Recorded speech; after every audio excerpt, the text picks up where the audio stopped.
Bien, bienvenidos a todos a este lanzamiento del IPOM de septiembre 2021, que no olvidaremos.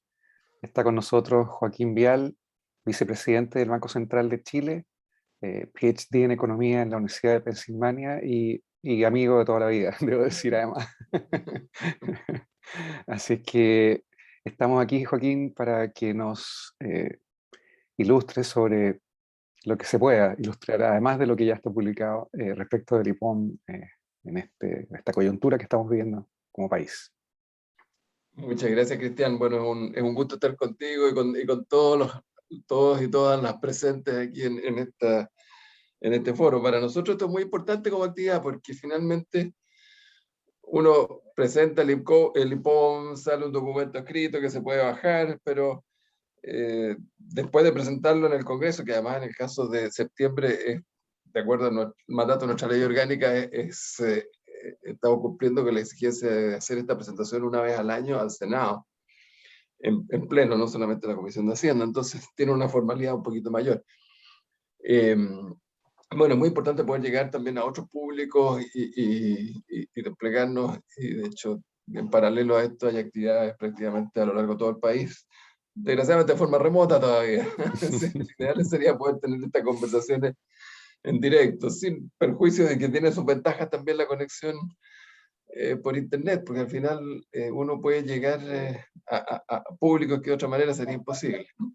Y con bastante mejor uso del tiempo también. Bueno, este IPOM es importante, tiene, como les digo, se da en un contexto en el cual además están cambiando muchas cosas, ¿no? Y en ese sentido fue un IPOM bastante informativo y con algunos elementos de sorpresa también, que de alguna manera reflejan la sorpresa que nosotros hemos tenido a lo largo del año y en particular preparando este IPOM también, ¿eh? Si me permiten, voy a compartir entonces una presentación y luego seguimos con las explicaciones. Déjenme, no me quiero...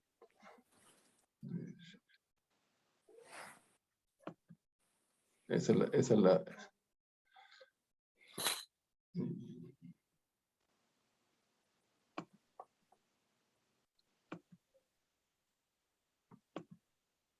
Ahí, estamos. Bueno, como les decía, este es el IPOM. Nosotros hemos cambiado algo la gráfica, se habrán dado cuenta en nuestras últimas presentaciones, hemos puesto paisajes bonitos de todo Chile, del norte, del sur, y hoy día le tocó la zona central con el Cajón del Maipo, así que esta es la bienvenida. Bueno, ¿cuáles son los principales mensajes que queremos dar en este IPOM? Las cosas que queremos destacar. Básicamente, son los siguientes.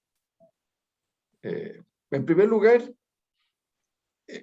destacar el hecho de que la economía está creciendo más rápido que lo anticipado, ¿no? Y impulsada principalmente por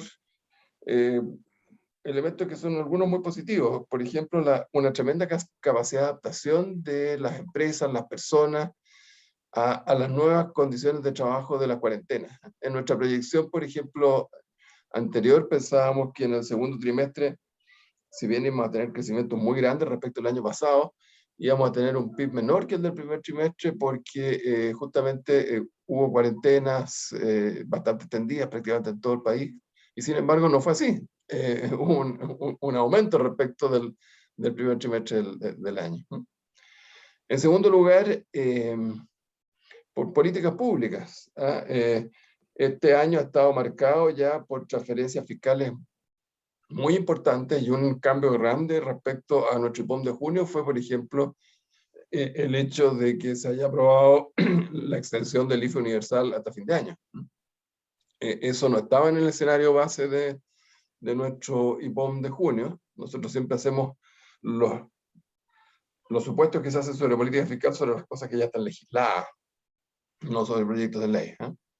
Y también ha habido efectos importantes derivados de los retiros de fondos de pensiones, que se han dado principalmente, se han manifestado este año. Entonces, y encima de eso yo creo que hay que agregar también ya en forma más reciente, ya que con el avance de los programas de vacunación, también se observa una mucho mejor reacción y evolución de de la situación sanitaria. Sin embargo, no todo es color de rosa, estas cosas no son gratis, y una de las cosas que estamos observando es que efectivamente también hemos tenido sorpresas en la inflación. Esas sorpresas son importantes. Como verán, estamos proyectando para fines de este año una inflación del orden del 5,7, en vez del 4,4 que estábamos proyectando solamente hace 3 meses atrás. La mayor parte de esa diferencia, casi toda la diferencia, se origina más bien en el hecho del impulso muy fuerte que está teniendo la demanda interna y en particular el consumo. Es importante aclarar, porque ha habido algunos malentendidos, no es que no haya una contribución importante de la inflación internacional. Esta está, pero también estaba en nuestra proyección del 4,4 que hicimos en junio. La diferencia es prácticamente toda originada en lo que ya hemos visto en el aumento del gasto fiscal, en el aumento en el efecto de los retiros, ¿no? De los retiros que ya han ocurrido, no estamos considerando potenciales retiros en el futuro. Y lo tercero que estamos diciendo también, que es muy importante, es que si bien la inflación ha aumentado, esta no se ha desbocado, como han dicho por ahí algunos analistas, y nosotros justamente las medidas que estamos tomando es adelantar nuestro proceso de normalización monetaria para evitar alzas de medidas de la inflación. Y de esa manera entonces ayudar a proteger un poquito más el poder de compra de la población. Es bien importante esto, porque lo que necesitamos para poder ir resolviendo todos los problemas que ha dejado la crisis es una economía que sea estable y que tenga una recuperación ordenada. De lo contrario, además de todas las secuelas de la pandemia, vamos a tener que lidiar con los problemas de gestionar unos equilibrios macroeconómicos complicados, y eso realmente podría complicar muchísimo más toda la recuperación. Esos un poco son todos los mensajes más importantes que queremos dar así de forma muy resumida, y luego permítame que pase brevemente a contar un poco las principales ideas de TIPOM. Lo que voy a hacer es primero hablar un poquito sobre la economía internacional. Va a ser muy poco, porque en realidad no hay tantas novedades desde el punto de vista internacional respecto a lo que hemos visto en meses anteriores. Luego vamos a concentrarnos en un poco entender qué es lo que ha pasado en estos meses que ha cambiado nuestra visión, y luego hablar un poco sobre las proyecciones y cuál es la orientación de política, entonces, de política monetaria que estamos dando. Lo primero tal vez es que cuando uno mira el mundo en su conjunto, vemos una recuperación que va bastante rápida, especialmente en China, digamos, en Estados Unidos también. En Europa va algo más lento cuando uno mira el conjunto, y en América Latina también ha ido relativamente rápido. O sea, hay una recuperación en marcha que ha sido importante. Todavía para el conjunto de América Latina estamos esperando que lleguemos recién hacia los niveles que teníamos antes de la pandemia, a fines de este año. Una cosa que ha sido muy importante es que con la normalización un poco de las condiciones sanitarias también, los servicios han comenzado a aportar el crecimiento, algo que estuvo muy ausente en el año 2020. Esto en parte también ha sido posible gracias a los avances en los procesos de vacunación y a la evolución de la pandemia, que si bien todavía podemos ver aumentos importantes de casos, principalmente asociados a esta nueva variante, la variante Delta, que ha golpeado con mucha fuerza a los países desarrollados y algunas regiones que no habían tenido tanto impacto en la pandemia antes. Pero lo que estamos viendo con bastante claridad es que frente a alzas de casos que son muy importantes, las hospitalizaciones, las muertes y también las medidas de control sanitario hoy día son bastante más ligeras que las que vimos en el año pasado, por ejemplo, ante brotes que incluso no fueron tan grandes como estos, ¿no? Entonces, esto es un tema importante, porque si bien la pandemia está golpeando fuerte en muchas partes, sus efectos sanitarios y sus efectos económicos se han ido reduciendo. Eso nos permite mirar entonces con un poquito más de optimismo la evolución futura también en este frente que es clave para todo lo demás. Cuando uno mira también algunas variables macro, lo que comenzamos a observar es que hay una recuperación importante en los países desarrollados en los precios de activos. Fíjense ustedes allí al lado izquierdo de su pantalla, ahora no sé si ustedes lo ven en la izquierda o en la derecha en realidad, pero hay un gráfico sobre las bolsas, donde vemos, por ejemplo, que Estados Unidos y Europa se han recuperado prácticamente a lo largo del año, han tenido un aumento del orden del 20%.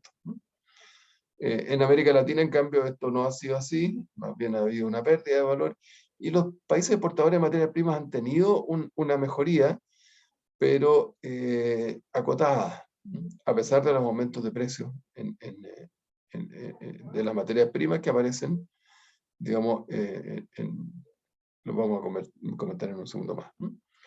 Cuando vemos las tasas de interés, también vemos ahí vemos con más claridad una disminución de la prima por plazo y de riesgo. Las tasas de interés en el mundo han bajado o están muy parecidos a los niveles de comienzo del año, a pesar de alzas que hubo entre medio. Sin embargo, en América Latina han subido. Y eso tiene algo que ver con inflación y con política monetaria y también con mayores primas de riesgo.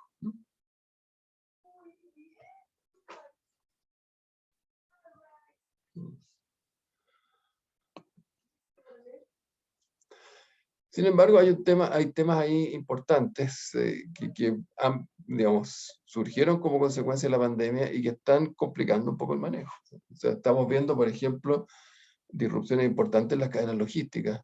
Está costando bastante llegar con los insumos y con los productos, digamos, porque basta con pequeñas interrupciones en alguna parte, en el transporte o en algún centro manufacturero importante de piezas y partes, y los tiempos de entrega comienzan a deteriorarse. Y algo que ha sido muy importante es que también hay cuellos de botella importantes en el transporte marítimo que se refleja en mayores costos. Costos del transporte marítimo. Y esto es importante para un país como Chile, que está en el último rincón del mundo. Su principal socio comercial está en las antípodas, en China, digamos, y por lo tanto estas cosas importan mucho. Y muchas de las cosas que nosotros comerciamos con China tienen también un componente de flete que es bien significativo.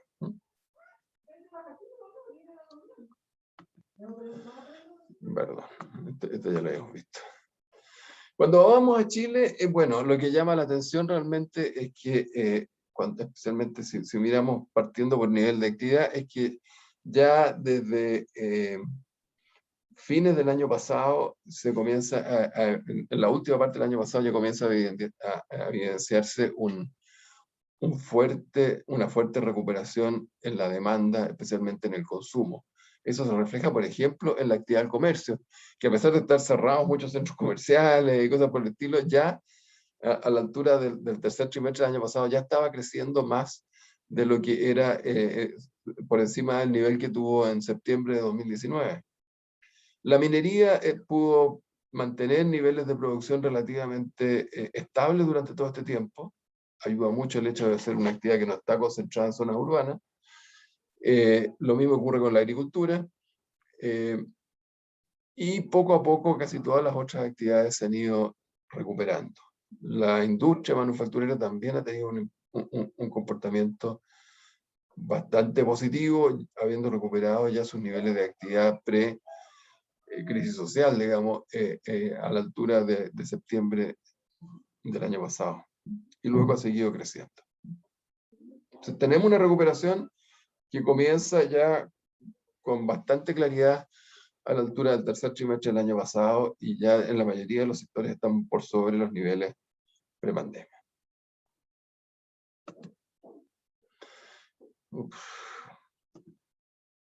Esto está muy, digamos, el rol de las políticas económicas en esto ha sido súper importante.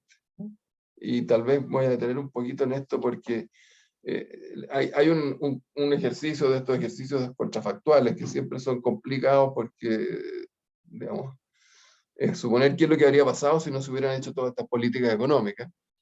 Y bueno, y muestra que efectivamente el año pasado habríamos tenido una caída del PIB mucho más grande de la que tuvimos y la recuperación habría sido muy débil este año. ¿Y cuáles son las que han contribuido más?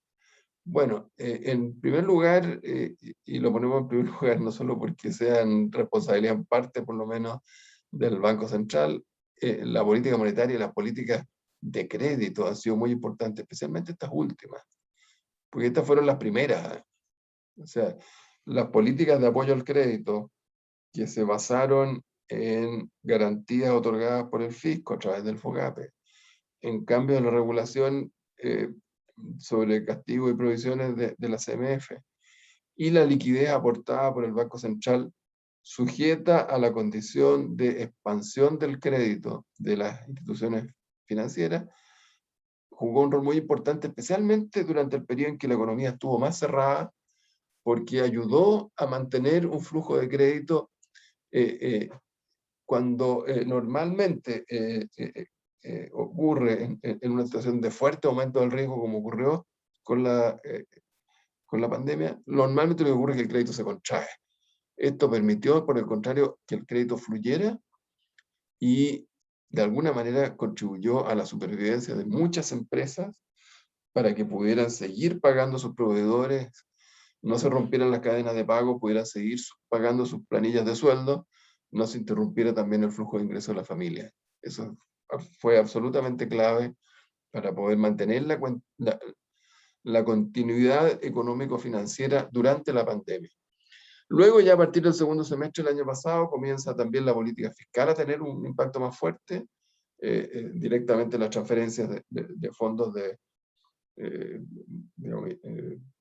del gobierno, algo también por el lado de las inversiones, y también a partir ya del segundo semestre del año pasado, retiros de fondos de pensiones que agregaron un impacto adicional a la demanda, especialmente por el lado del consumo.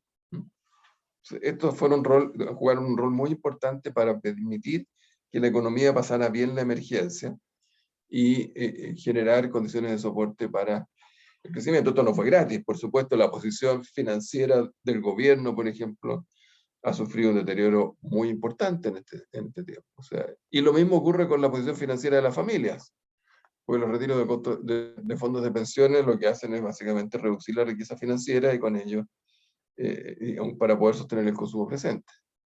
Esto significa que se está generando un problema para las pensiones futuras, obviamente. Cuando uno mira todo esto y ve los efectos de todas estas medidas sobre la liquidez de los hogares, lo que uno observa es que efectivamente el segundo trimestre del año pasado fue complicado, hubo una pérdida de ingresos significativa. Estos son los flujos, son las acumulaciones en el tiempo de los flujos de transferencias y otros apoyos vis a vis los flujos de ingresos normales que se obtienen de los hogares, digamos, que es lo que está en celeste en la parte de abajo, en forma negativa. Las grandes caídas de ingresos se fueron acumulando, fueron principalmente en el segundo y tercer trimestre del año pasado. Luego ya a partir del cuarto y comienzos de este año se estabilizan, y con la recuperación económica los ingresos de las familias los ingresos autónomos de las familias comienzan a aumentar. Todavía están por debajo de los niveles originales, pero ya han aumentado bastante.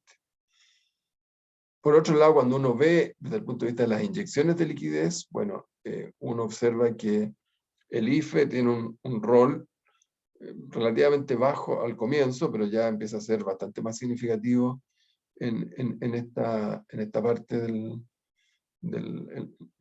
la segunda mitad del 2021. Y por supuesto, los retiros de fondos de AFP constituyen la mayor parte de la inyección de liquidez.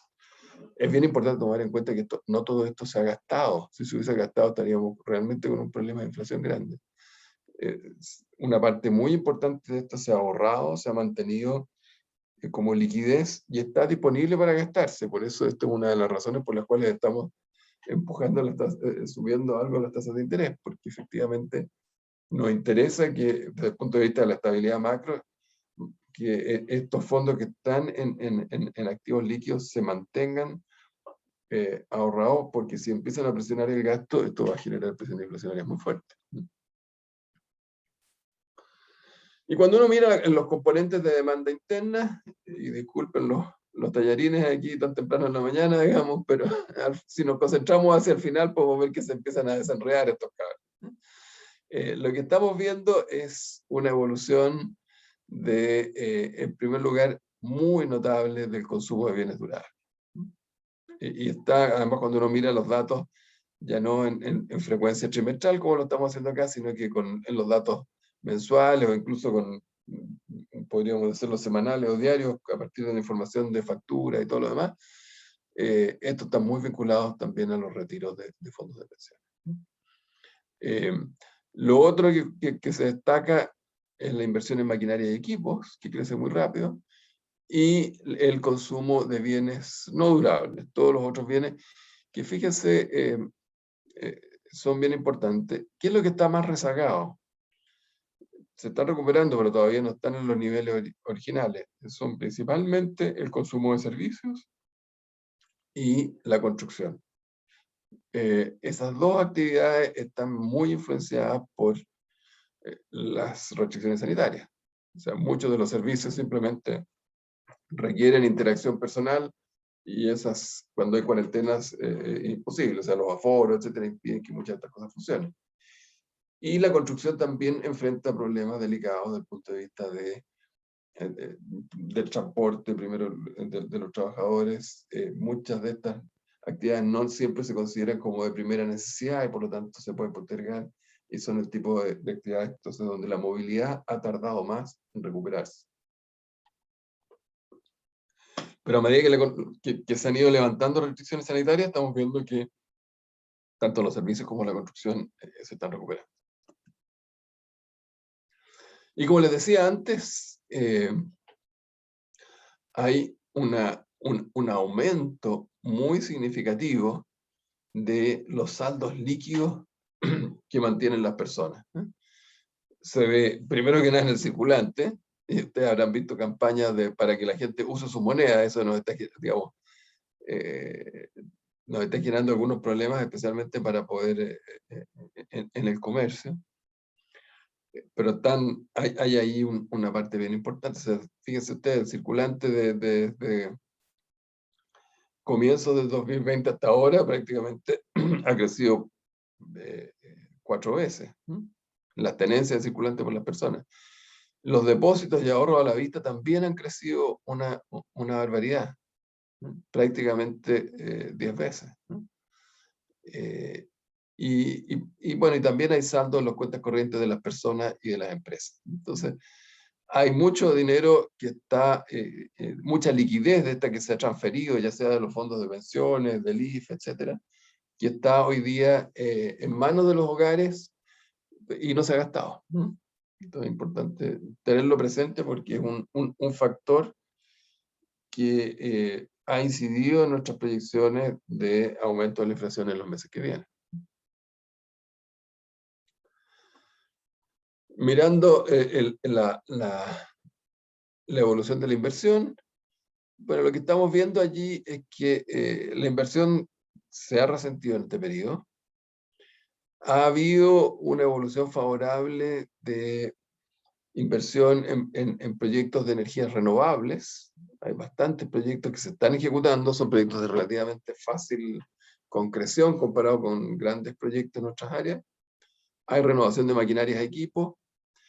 Y recientemente, ya en la última medición trimestral, vemos por primera vez una contribución de la construcción al aumento en la formación bruta de capital fijo. Ese es un punto también importante de destacar. Y cuando vemos otros componentes de la demanda agregada, uno que es muy importante es el impulso fiscal a la economía. Y aquí hay un cambio grande respecto a lo que teníamos en la proyección anterior. Fíjense ustedes, en la proyección anterior estábamos pensando que el gasto público en el año 2021 iba a crecer del orden de un 25%, pero eso fue antes de la extensión del IFE.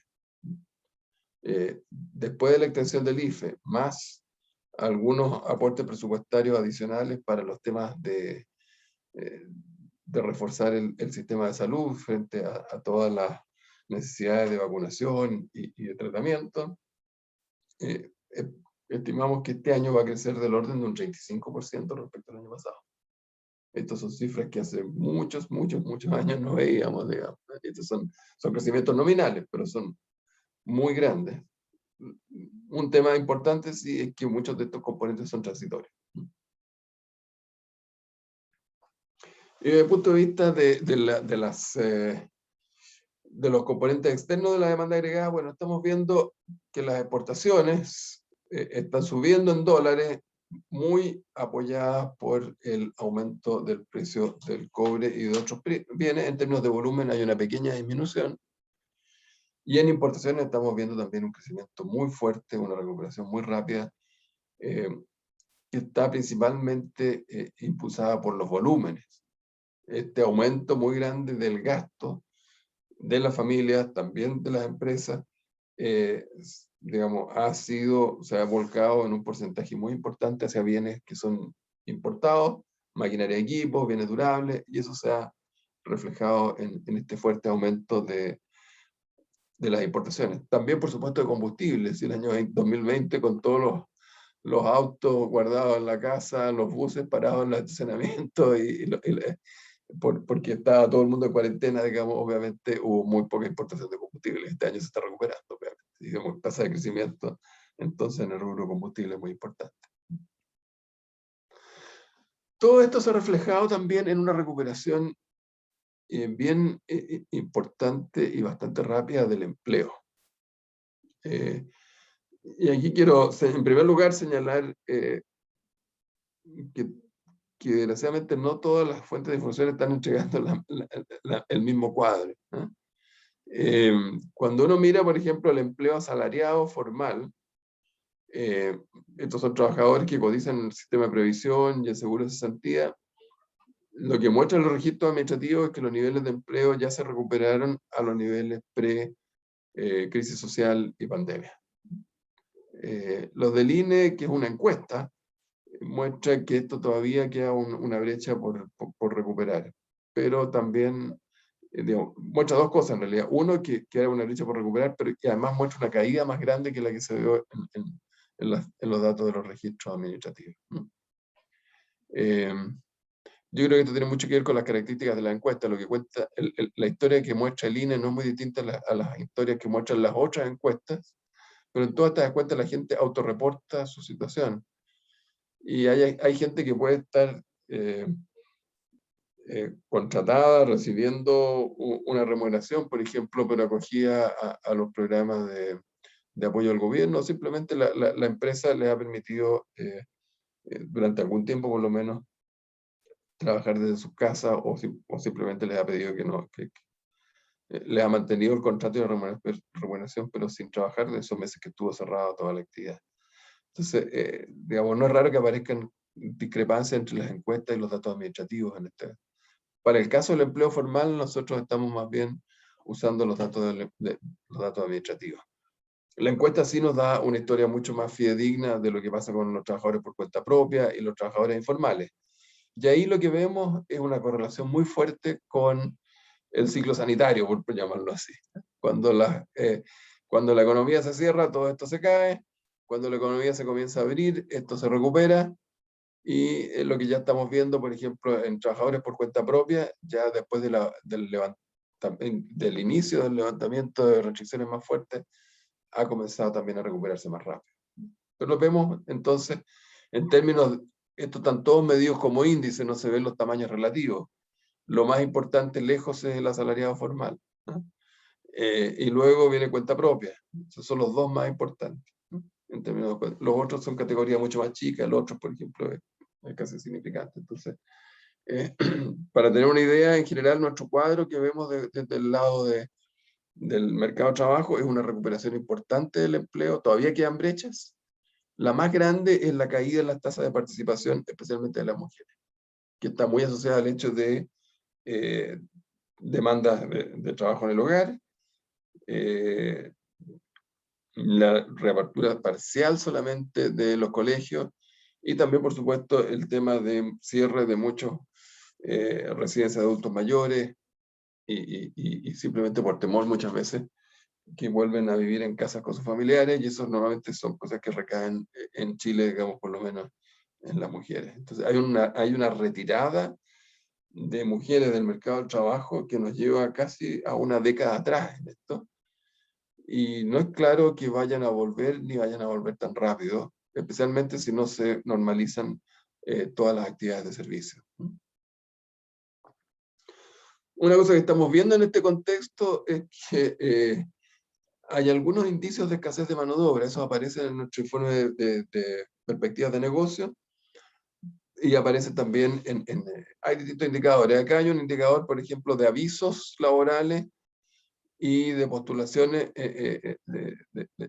a trabajo en Internet. Y lo que estamos viendo es, fíjense que esta tijera se está abriendo. Hay muchos avisos de vacantes. Ellos están creciendo sistemáticamente desde mayo del año pasado y con mucho más fuerza desde fines del año pasado. Sin embargo, las postulaciones andan bastante más bajas.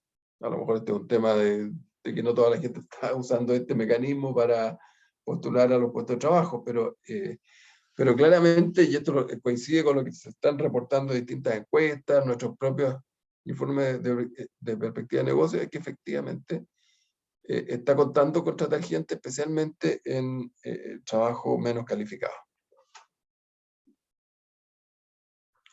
Ahora, ¿cuál es el cuadro general que sale de acá? Y tal vez este es una de las láminas más importantes. Nosotros, la forma de medir un poco potenciales presiones inflacionarias tiene que ver con la evolución de lo que llamamos la brecha de actividad, la diferencia entre el PIB efectivo y el PIB potencial. Entonces, cuando esta brecha de actividad es negativa, significa que tenemos un amplio espacio para crecer sin presiones inflacionarias, como ocurrió en el 2020, por ejemplo. Pero después de que se inicie la recuperación, esta brecha se cierra muy rápido. Y nuestra estimación hoy día es que esa brecha va a alcanzar primero se va a tornar positiva en los meses que vienen, probablemente ya se ha tornado positiva, digamos, hay que acordarse que vamos con algún rezago con los datos,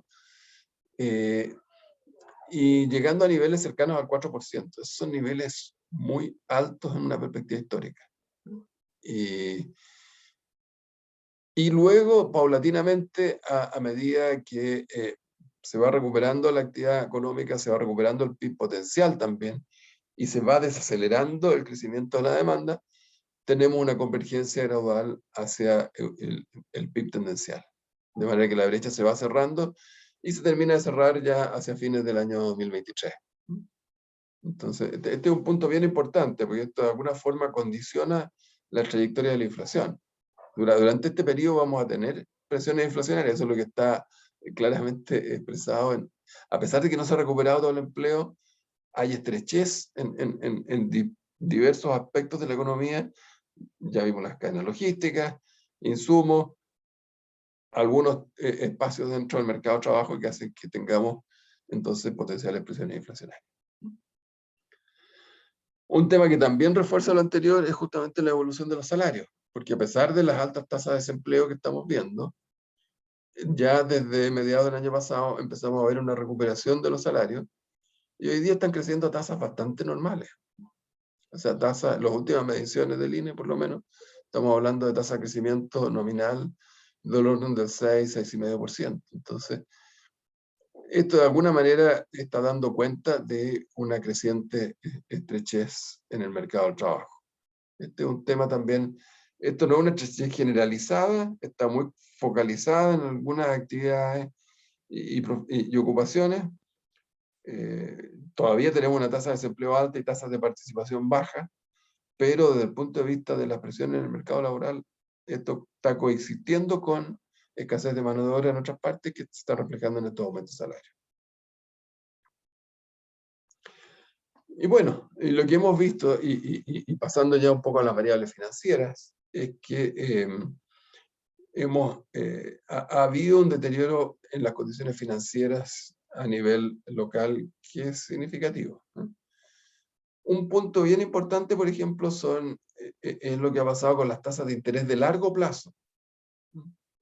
Nosotros cuando actuamos en el mercado financiero, lo actuamos normalmente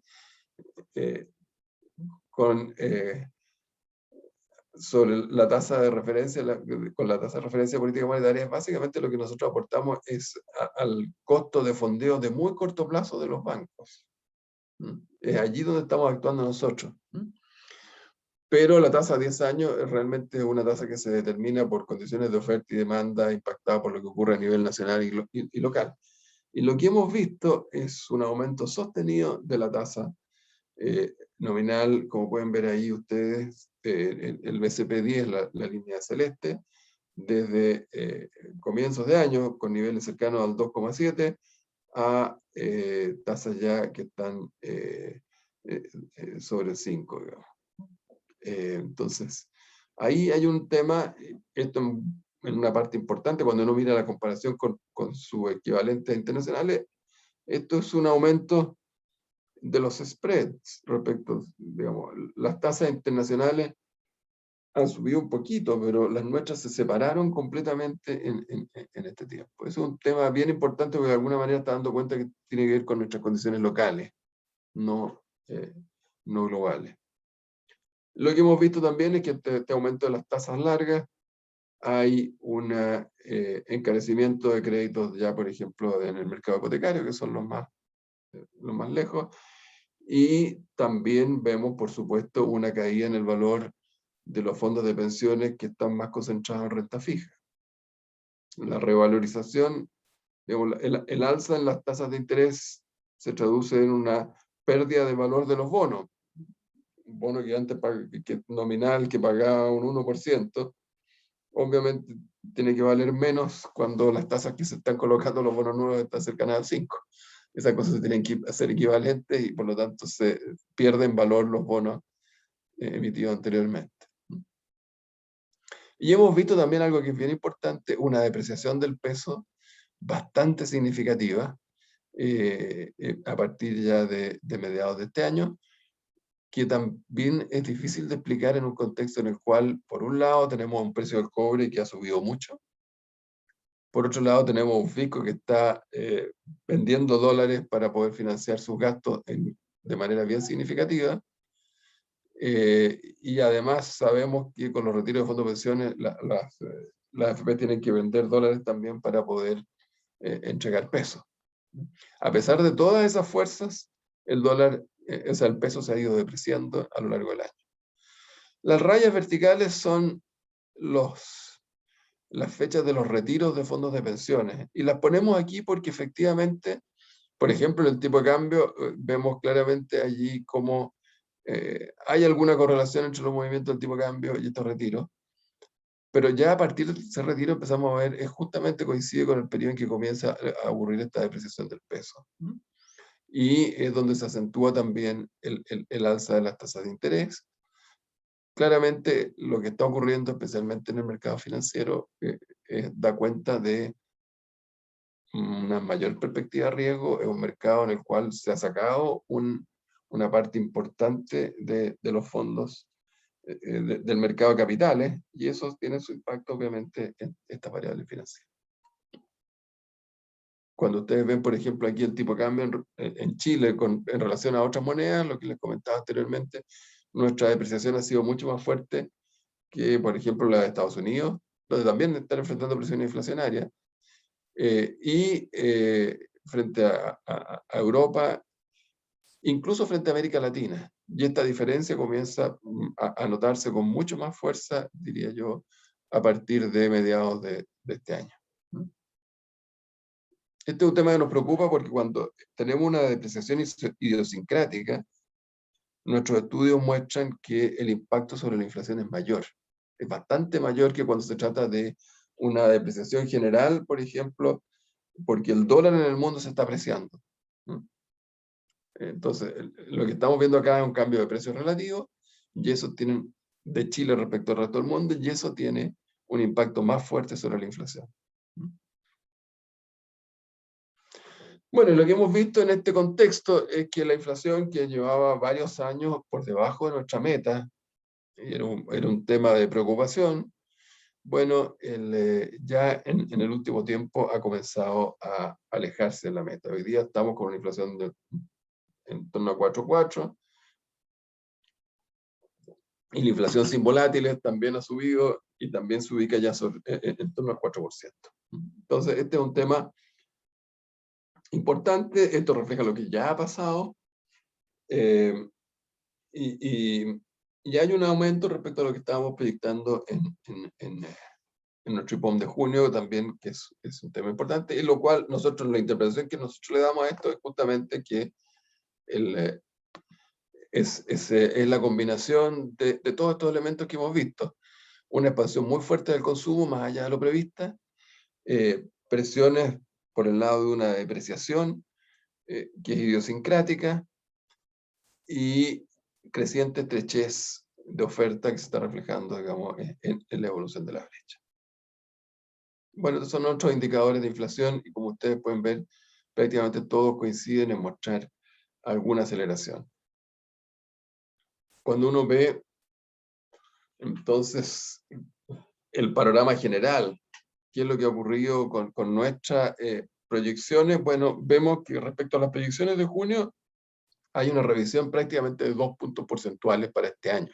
Esto es grande. O sea, nuestro rango cuando hacemos proyecciones en junio fue de más menos 1, nos quedamos cortos. Salió la parte más baja del rango y quedó por encima de la parte alta. ¿Qué es lo que explica este mayor crecimiento del PIB? Bueno, hemos hecho ejercicio para tratar de descomponerlo. Fíjense, de estos 2 puntos, prácticamente 1,3 se debe fundamentalmente a mayor consumo privado. Una parte por mayores transferencias fiscales, otra parte por una sorpresa que tuvimos respecto del consumo en lo que ya ha ocurrido. Nosotros, cuando hicimos los análisis y las proyecciones, lo que nosotros hacemos siempre, suponemos parte de las transferencias fiscales, por ejemplo, se van a ahorrar y parte se van a gastar. Parte de los ahorros de pensiones que se retiran se van a ahorrar y otras se van a gastar, y de hecho lo que hemos dicho también, por la composición de la población beneficiaria o los que reciben estas inyecciones de liquidez es distinta en una y otra. Quienes reciben las transferencias del fisco tienden a ser más pobres que quienes retiran fondos de pensiones. Y estos últimos, como están retirando ahorros propios, tienden también a tener una mayor propensión a ahorrar esos fondos. Bueno, lo que hemos visto es que en realidad parece que nos equivocamos un poco en nuestro supuesto y lo hemos revisado. Hemos tenido sorpresas en el consumo, no tanto porque tengamos, en lo que ya ha ocurrido, no tanto porque nos hayamos equivocado el IFE lo conocíamos, ya sabíamos también lo que pasó con los fondos de pensiones, pero nos encontramos que el consumo creció más. Y eso nos ha obligado a cambiar entonces hacia adelante nuestros supuestos sobre propensiones a consumir. Estamos suponiendo que se consume una fracción algo mayor, no mucho mayor, pero algo mayor, y eso está afectando nuestras proyecciones, tanto para este año como para los años que vienen. Bueno, hay medio punto que es básicamente gasto público del gobierno, consumo del gobierno, que es básicamente el reforzamiento sanitario, vuelta a clases, etc. Y finalmente hay un poquito más también por el lado de la inversión. Esos son los principales elementos que nos llevan a revisar al alza la proyección del 2021. Y como les decía, esta la hemos pasado a un rango que está entre 10,5 y 11,5. Para el 2022 estamos esperando una desaceleración bien importante. Ahora, esto hay que ponerlo en perspectiva. Después del tremendo crecimiento de este año, que va mucho más allá de lo que es nuestra capacidad productiva, como veíamos en el gráfico de la brecha, tener una desaceleración no solamente digamos, no debería ser una sorpresa, es incluso deseable, porque no podemos tener un crecimiento muy alto sin generar una tremenda presión inflacionaria. Bueno, lo que estamos haciendo, ¿qué elementos influyen en esto? Bueno, un ajuste fiscal importante, en línea con lo que se entregó en el informe de finanzas públicas y las recomendaciones del Consejo Fiscal Autónomo. Y ese es un elemento importante. Por supuesto, la mayor base de comparación también en el 2021. Y también el efecto de la política monetaria, porque una de las cosas que estamos haciendo, obviamente, al poner a retirar más rápido el estímulo monetario, es que esto se tiende a normalizar y a converger más rápido hacia el PIB tendencial. Nosotros no estamos revisando el crecimiento del PIB tendencial y básicamente lo que estamos diciendo es que estamos llegando al nivel del PIB tendencial hacia fines del 2023.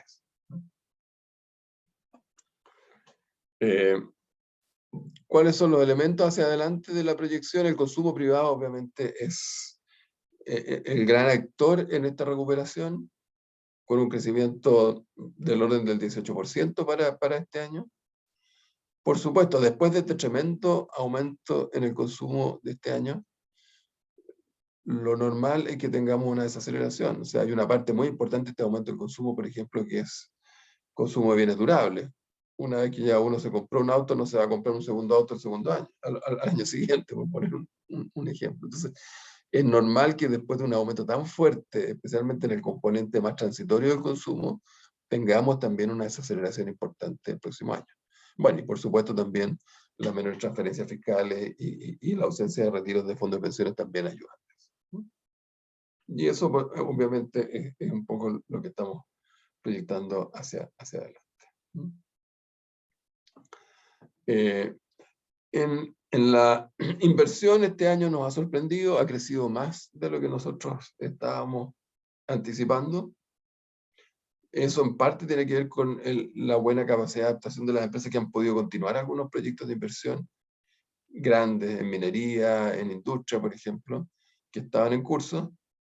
Pero hacia adelante somos menos optimistas porque los fundamentos para la inversión se han debilitado. Por un lado, tenemos tasas de interés de largo plazo más altas, tenemos una moneda más depreciada que carece de los bienes de capital, y tenemos digamos, un contexto de incertidumbre sobre reglas del juego asociado al proceso constitucional y legislativo, que obviamente es más importante ahora, digamos. O sea, eso es una de las cosas que, digamos, son prácticamente inevitables. En la medida en que obviamente se vayan dando certezas sobre ciertas cosas, esto se puede reducir, pero hay un proceso de definición de normas que es muy importante para el futuro de la inversión. Entonces eso es natural que genere también alguna reticencia en la inversión.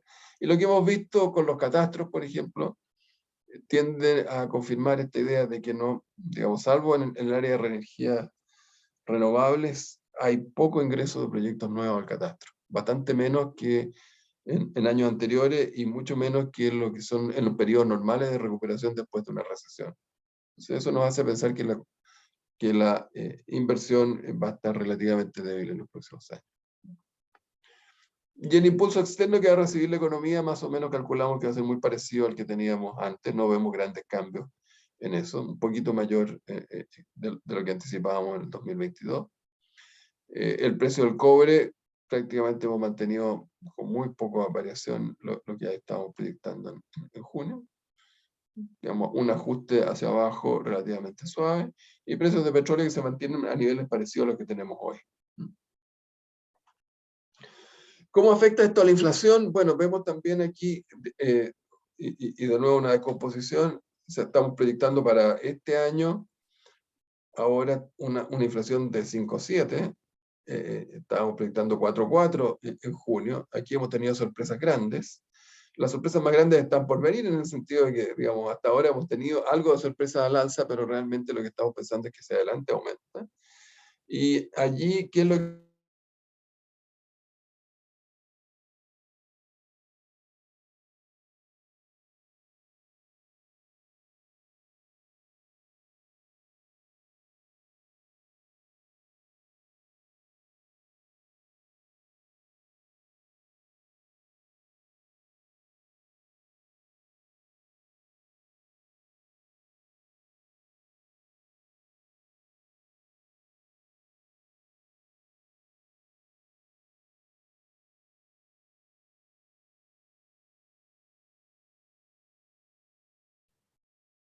Joaquín,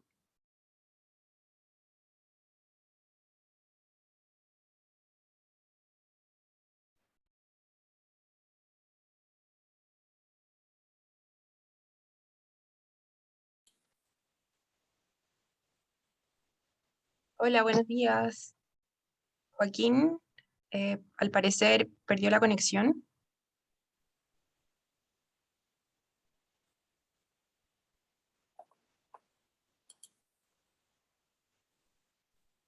Vamos a contactarlo. Ahí se está conectando de nuevo. Joaquín. Hola, ¿estás en silencio todavía? Ya, disculpen, se cayó la conexión aquí, así que No te preocupes. a compartir pantalla.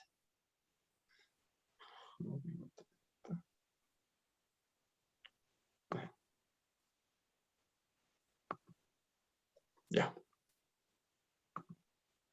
Mis disculpas, pero algo pasó aquí que se cayó la conexión, cosa que probablemente más de alguno le ha tocado.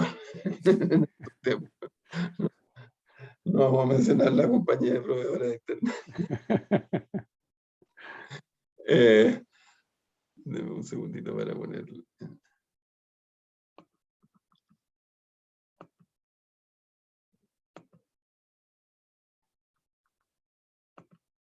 Ya. Como les decía, entonces, ¿qué hay detrás de esta revisión? En primer lugar, este aumento del consumo por las mayores transferencias fiscales, la extensión del IFE. En segundo lugar, por esta sorpresa que ya tuvimos en consumo y por la revisión de los supuestos sobre propensiones que les mencionaba antes.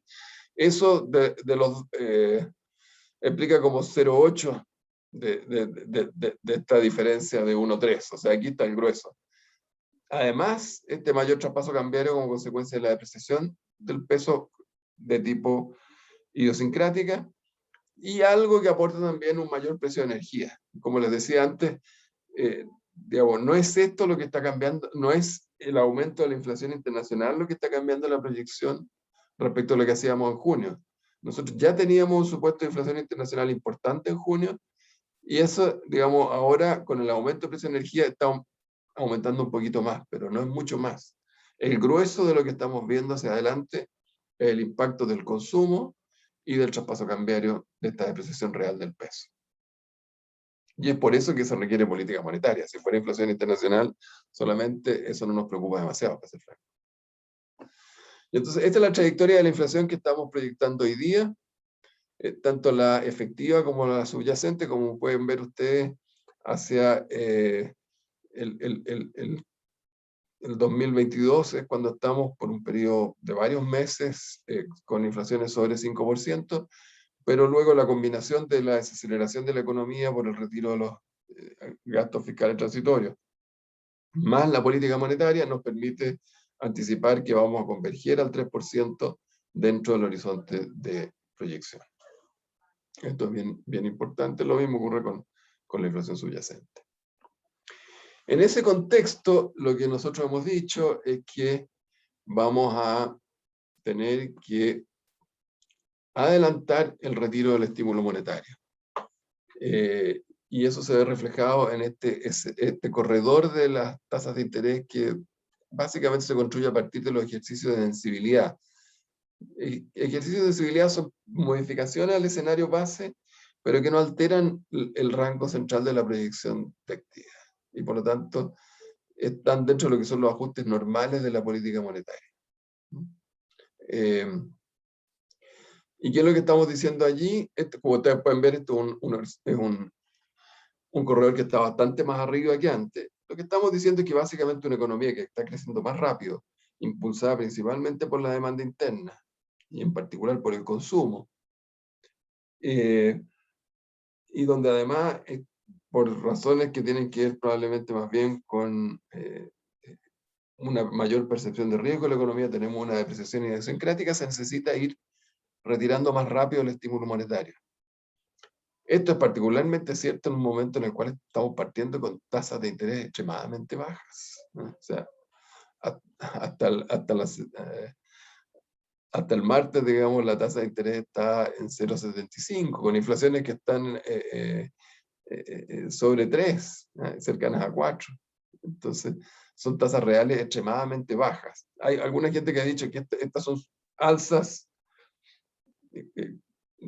que hace mucho tiempo que no veíamos, pero eso no es tan raro, digamos. Son alzas de niveles muy bajos que no habíamos visto nunca.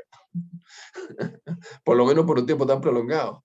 Entonces, no es raro que cuando tenemos una sorpresa muy grande en el crecimiento, en la expansión de la demanda interna y en la inflación, tenemos que tener una normalización más rápida de la tasa de interés. O sea, esto no es, alguien decía por ahí, esto es un frenazo. No, no es un frenazo, esto es simplemente un reajuste de la política monetaria para enfrentar una situación de inflación antes de que se convierta en un problema más grave. Yo creo que eso también es bien importante, ¿no? No estamos viendo una inflación que esté baja. Y ese, digamos, es un poco el mensaje principal que queremos dar.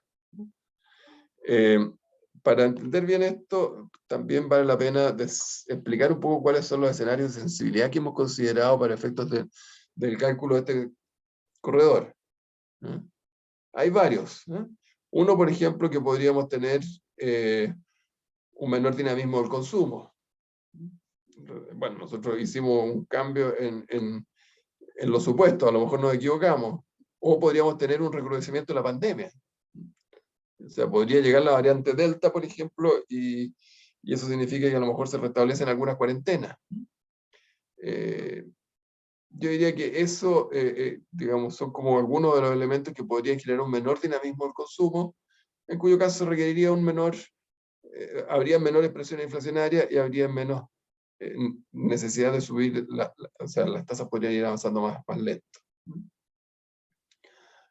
Otro que es un escenario algo tal vez más positivo, pero que también apunta en la misma dirección. Una menor incertidumbre, por ejemplo, qué sé yo, asociada a que se despejen dudas sobre futuros retiros de fondos de pensiones, por ejemplo, cosas de ese estilo, o una mayor certeza sobre ajuste fiscal. Estamos a puertas de la discusión del presupuesto. Estas son cosas que podrían ocurrir en los próximos meses. Si estas cosas se evolucionan en forma de dar mayor certidumbre respecto del futuro, entonces esto probablemente podría contribuir a revertir parte de esa depreciación, por ejemplo, y hacer menos necesario entonces un retiro tan rápido del estímulo monetario. Pero también puedo pensar en algunos escenarios que nos compliquen un poquito más la vida. Por ejemplo, que tengamos una reducción más lenta del gasto público, consecuencia de actos legislativos de este año o de un presupuesto que termine siendo más expansivo de lo que estaba considerado en el informe de finanzas públicas. También hay un riesgo de mayor inflación en las economías desarrolladas. Esto es un elemento también a considerar. Podría ser un factor, pero que como nos pilla con una moneda muy depreciada, no es tan evidente que esto no nos complique un poco la vida en materia de inflación, porque puede empezar a afectar las expectativas. Pero también tenemos esta gran cantidad de liquidez que está en las cuentas corrientes y en las billeteras de los hogares, que podría vaciarse hacia un consumo mayor que el que estamos considerando. En todos estos escenarios tendríamos mayores presiones inflacionarias y significa que probablemente nos iríamos más bien por la parte alta del corredor. Todo esto son movimientos dentro del corredor. Entonces, digamos, más o menos uno piensa que en condiciones normales, si todo se cumple como está previsto, nos vamos a mover cerca del medio del corredor, pero si se dan más de estos fenómenos adversos que generen mayores presiones inflacionarias, nos iríamos por la parte alta y viceversa. Entonces, esto es un poco lo que estamos señalizando. Estas son las cosas que uno decide en reuniones de política monetaria mes a mes, digamos, un poquito más, cada mes y medio. Esos son los escenarios de sensibilidad. Estos se mantienen dentro del mismo marco de política monetaria. Ahora, además de los escenarios de sensibilidad, tenemos escenarios de riesgo. Estos son escenarios que nos sacan de la predicción central. Y digamos, definitivamente, yo diría, ahí tenemos dos grandes escenarios de riesgo. Uno es que, digamos, estamos en periodo presidencial, de elecciones presidenciales, si aparecen dudas significativas sobre la trayectoria de estabilización de las finanzas públicas, esto podría generar mayores presiones de riesgo, significa mayores gastos, va a tener impactos en el sistema financiero y esto requeriría de un aumento más acelerado de la TPM.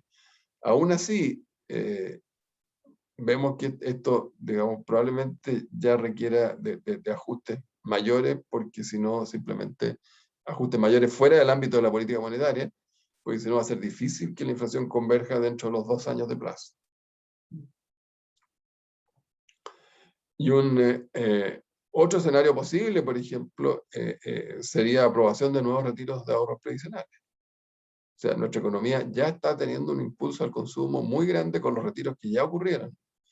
Si hubiese nuevos retiros, esto va a generar mayor dinamismo del consumo, mayor presión sobre los precios, va a haber impactos importantes sobre el sistema financiero y obviamente esto, digamos, podría comenzar a generar cambios en las carteras de inversiones, en fin, elementos que incorporen mayores percepciones de riesgo sobre el mercado financiero y ajustes de cartera que generen cambios importantes, por ejemplo, en el tipo de cambio y otras variables que nos compliquen la gestión monetaria.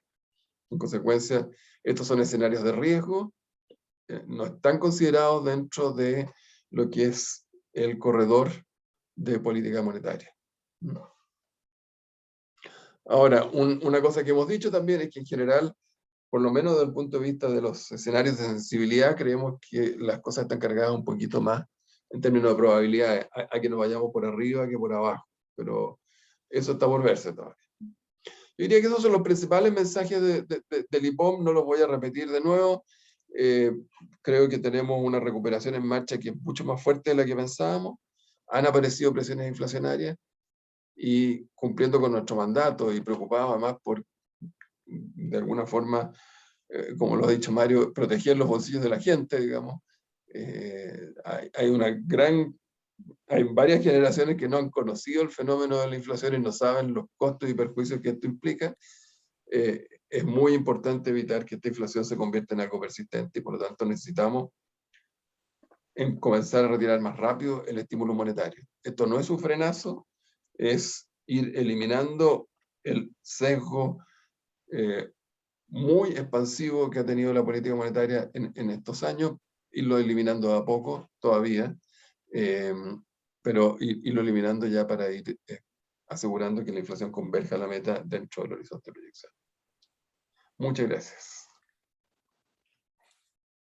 Muchas gracias, Joaquín. Una excelente presentación, como siempre, clarísima y que aporta muchos elementos de una forma muy intuitiva, que ayuda a generar esa visión del gran bosque, digamos, ¿cierto?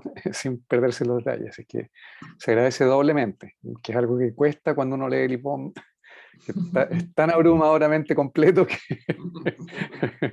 así que fue muy bienvenida y se agradece. Hay varias preguntas que quisiera acoger del público. Voy a tratar de agruparlas en una sola o un par de comentarios como para tener tu feedback y después yo me voy a aprovechar de mi rol de moderador también para aportar con un par de preguntas, dudas que quisiera como conocer tu opinión. Una primera que hace alguien del público es por qué el tema de los retiros en Chile se ha convertido en uno de los temas centrales a tratar para el G20. ¿Ya? Que quizás no está tan relacionada al IPOM, pero bueno. Otra pregunta es respecto de los dichos recientes del presidente del Partido Comunista, Juan Andrés Lagos. Dice que el Banco Central no tiene idea de economía a escala humana, ¿ya? Sus referentes son las 7 familias ricachonas para la galería, todo ese comentario que ya lo conocemos, ¿ya? Que no creen en nada salvo el lucro, las ganancias, el capital especulativo, son una lacra. Entonces, en el fondo, la pregunta es ¿qué opinas sobre esos comentarios?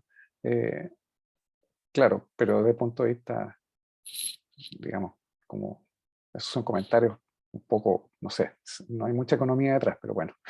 Y esas son las preguntas del público, que las honro primero y después vamos a conversar sobre mis dudas y preguntas. Muchas gracias, Cristian. A ver, sobre el primero, sobre el retiro, en realidad es un caso bien puntual, esto del G20. G20 además es una instancia un poco rara para dirimir problemas de este estilo. Pero efectivamente esto surge a raíz de que el retiro de rentas vitalicias genera una situación jurídica compleja, digamos, y algunas de las empresas que son, algunas de las empresas de compañías de seguro que venden rentas vitalicias en Chile son extranjeras, no todas, algunas, pero son algunas de las más importantes en este mercado. Están reclamando de que se han vulnerado algunos de sus derechos y lo quieren llevar allá. Pero ellos también han recurrido a los tribunales acá en Chile, en fin, hay una serie, no creo que tenga, digamos, es un tema, hay que preocuparse, pero tiene que ver con este tema de los retiros de renta vitalicia. Que, bueno, esto, nosotros lo planteamos cuando se discutió este tema en el Congreso, que genera temas de incertidumbre sobre contratos, ¿sí? Y eso es siempre una complicación, digamos, en la economía. Mi comentario, siempre uno escucha comentarios de todo tipo y normalmente nosotros no comentamos sobre comentarios, digamos, así que... Ya, perfecto. Oye, bueno, yo ahora tengo un par de como preguntas abiertas, quizás para pensar en voz alta, pero mi primera pregunta es que ha estado rondando, digamos, entre la comunidad macroeconómica internacional el fantasma de la estanflación, ¿ya? Que es esta complicada situación no solo para un banco central, que yo creo que de las peores pesadillas, ¿cierto? Pero también para una economía, para la economía respectiva, que es esta combinación potencial que se está, digamos, expresando como con mayor fuerza, digamos, en distintos foros, de que pudiera coexistir en un horizonte próximo, de 1 a 2 años, una situación de baja abrupta o no estancamiento de recesión, pero sí de una especie de estancamiento del crecimiento mundial de la recuperación post-pandemia, combinado con altas tasas de inflación, que por sí mismas son muy complicadas porque dejan este dilema del Banco Central, ¿cierto?, de que la respuesta ante la inflación es subir tasas de interés para frenar esas presiones inflacionarias, pero altas tasas de interés también pueden profundizar el estancamiento, perpetuarlo, alargarlo. Entonces, es una encrucijada, digamos, desde el punto de vista de la política monetaria que ha sido bien complicada, y vimos lo que pasó en Japón en la década de los 90, que vivieron básicamente una década de esta inflación, porque además la inflación erosiona el poder adquisitivo de los salarios, de los ingresos, y eso por sí mismo es depresivo también. Entonces, esa es mi pregunta, o sea, ¿está en eh, digamos, rangos de los riesgos importantes, este riesgo que puede ser una combinación de factores internos o externos? Se habla de esta inflación a nivel mundial también, y de esa no podríamos escaparnos mucho. Mira, da un tema para largo. O sea, yo creo que desde hace bastante tiempo se viene hablando del fenómeno de estancamiento secular en las economías desarrolladas asociado en fin, a excesos de ahorro, y a, digamos, hay distintas explicaciones también, a aumentos menores aumentos de la productividad, que tienen que ver más bien con temas. Y yo creo que uno podría agregar otros elementos para pensar que efectivamente si vamos a tomarnos en serio temas como el cambio climático y va a haber que hacer una transición hacia nuevas formas de energía, eso es bastante caro. Hay que hacer muchas inversiones, hay mucho capital que queda obsoleto, pero probablemente va a ser digamos, yo creo que eso va a ser un imperativo en las próximas décadas. Y eso significa que probablemente eso digamos, va a generar un impulso de crecimiento porque hay que hacer muchas cosas nuevas, pero también hay que cerrar muchas cosas en paralelo. Entonces el efecto de eso también podría agregarle como un elemento que podría contribuir a menores cifras de crecimiento, pero probablemente más sostenible, porque el problema grande es cuando tú tienes crecimiento, pero ese crecimiento no es sostenible, pues después tienes que enfrentarte con la pesadilla de tener que ajustarte a menores niveles de vida. Ese es un tema, pero lo que es nuevo realmente es este tema de la inflación, porque efectivamente con lo que ha pasado, o sea, digamos, el deterioro de la posición financiera de los gobiernos, de la familia y de las empresas a nivel global ha sido generalizado. ¿no? Y hay mucha liquidez dando vuelta. Entonces, y no es un tema de que falte demanda, entonces, porque demanda tenemos. Que era una de las, digamos, era uno de los temores detrás de la hipótesis del estancamiento secular, era porque había un aumento del ahorro, que qué sé yo, la gente estaba envejeciendo, estaba viendo que iba a vivir más, con más gasto de salud, y por lo tanto estaba ahorrando más, por ejemplo. No es eso, es un tema de, más bien, de que, digamos, hemos aumentado mucho el gasto, lo hemos financiado mucho con aumentos de dinero, básicamente, en prácticamente todas partes del mundo.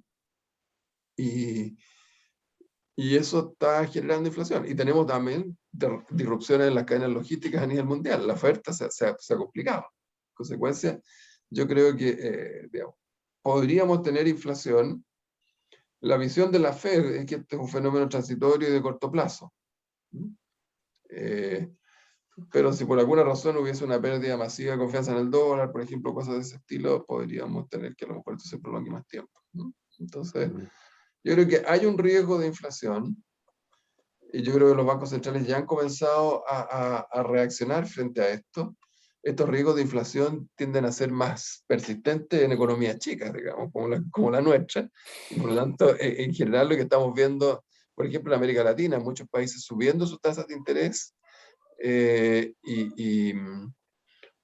digamos, de política monetaria, lo hemos visto en Brasil, lo estamos viendo en varios países de América Latina ya con bastante fuerza. Y algunos países desarrollados también han comenzado a hacerlo. Entonces, yo creo que este es un tema que nos va a mantener entretenidos durante un buen tiempo. Yo no lo llamaría esta inflación, porque digamos, esta inflación está muy asociada al cambio de precios relativo a la energía, digamos, que vimos en la década de los 70 y 80.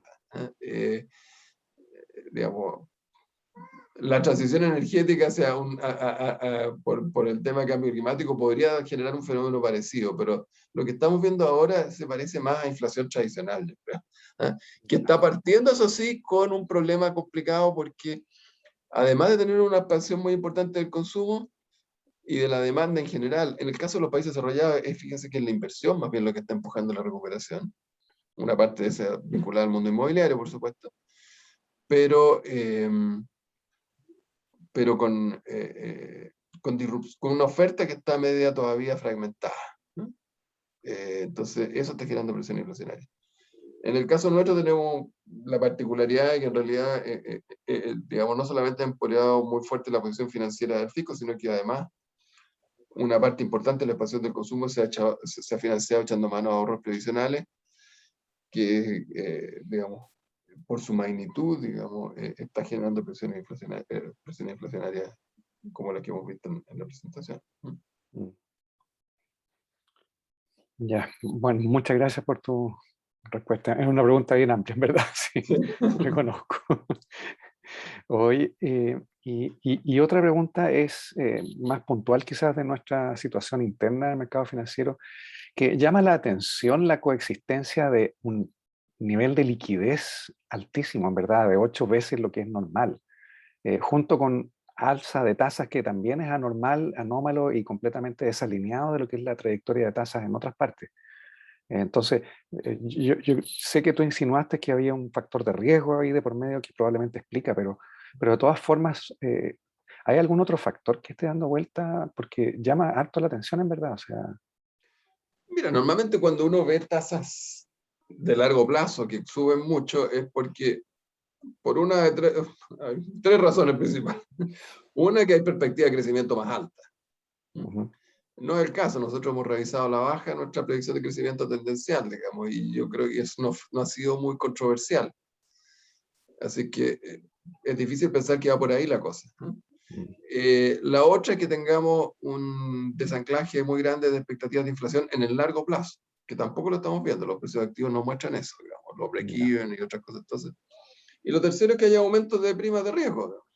Y en eso, bueno, hay que pensar, Chile es una economía chica, muy abierta, que ha podido sortear un montón de dificultades gracias a que tiene, por un lado, un fisco, una posición financiera muy sólida, lo ha construido a lo largo de décadas, que le ha permitido reaccionar en forma contracíclica y cuando ha sido necesario, ha sido un factor de estabilidad en la economía, pero eso se ha deteriorado mucho.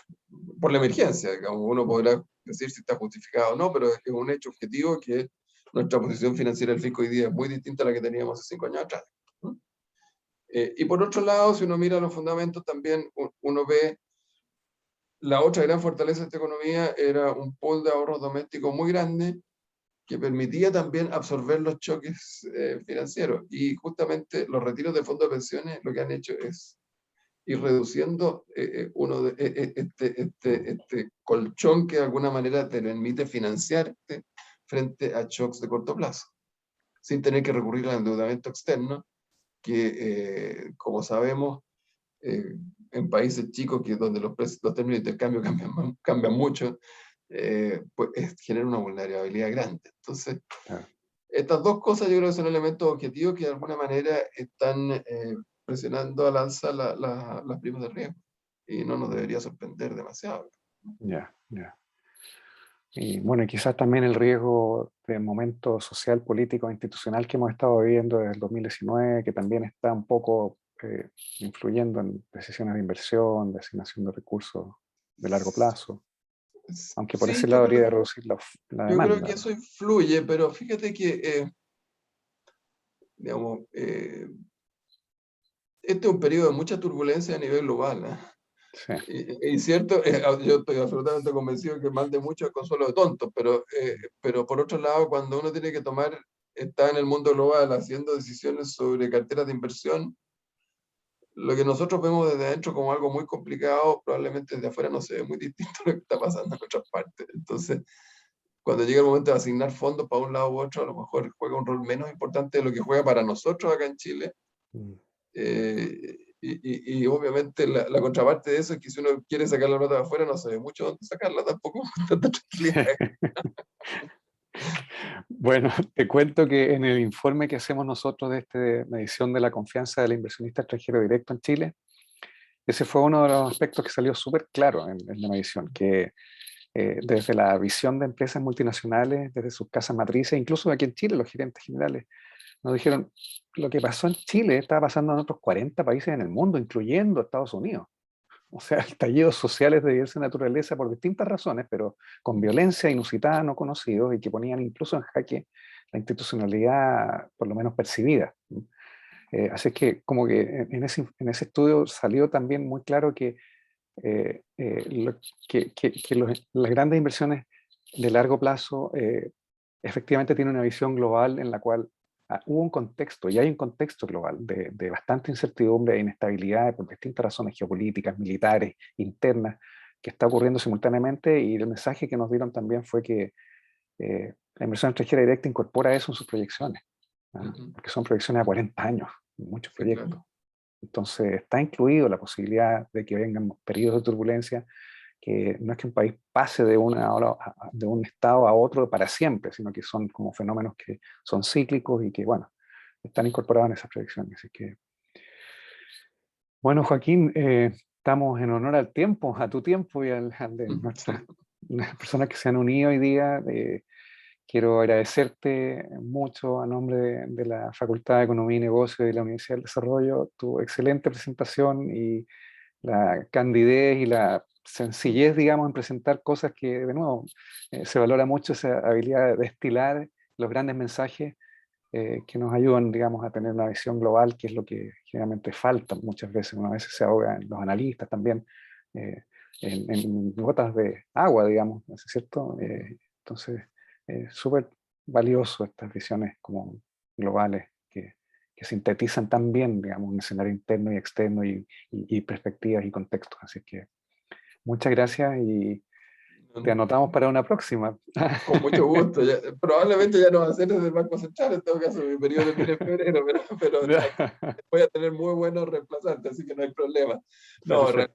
un agrado bueno, para nosotros, como te decía al comienzo, esta es una instancia muy importante para poder llevar nuestro mensaje hacia audiencias que no son las típicas, digamos, con las cuales estamos interactuando todo el tiempo. O sea, nosotros en general interactuamos poco con el medio, Entonces, esta es una herramienta muy importante y se agradece mucho la invitación, ¿eh? Gracias, Joaquín. Que esté muy bien, que tenga un buen día. También, pues, que esté muy bien. Y muchas gracias a todos que nos escucharon y participaron en este webinar. Sí. Una cosa sí, tal vez mencionarle, porque Sí. hubo algunas preguntas. Esta presentación está en la página web del Banco Central ya colocada, por si alguien quiere volver a repasarla. Y me imagino que ustedes también la pueden colocar si Sí. quieren. Muchas gracias. Que estés bien. De nada, pues. Hasta luego.